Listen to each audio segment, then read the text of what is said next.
দেখো এই অঙ্কটা কী বলছে, বলছে শপকিপার মার্ক করেছে একটা mark price of an article 28% allow করেছে ডিসকাউন্ট। আচ্ছা আমাকে বলো mark price, selling price, cost price যদি লিখি, বলছে যে কোনো একজন বিক্রেতা 28% ডিসকাউন্ট করেছে, মানে 100 টাকা যদি মাল হয় 28% সে ডিসকাউন্ট করেছে, মানে কত টাকায় বিক্রি করেছে? তুমি বলবে যে 100 থেকে 28 বাদ দিলে 72 টাকায় বিক্রি করেছে, ঠিক আছে।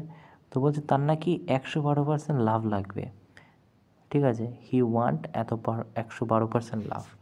তা 72 টাকা যদি হয় 12% লাভ মানে কি 112-র ভ্যালু 72, তাই না? 112-র ভ্যালু যদি 72 ধরি, একের ভ্যালু কত হয়ে যাবে? তুমি বললে 1 1 2।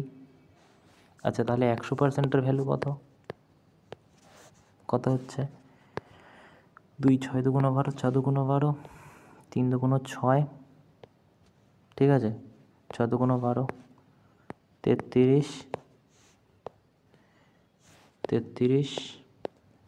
2 1 2, 8 2 16, 11 হচ্ছে এখানে, 3 6 18, তো 600/11, রাইট? 600/11 হচ্ছে। তো 11 যদি যায় 66, 5 11 55, এটা যদি ক্যালকুলেট করো মোটামুটি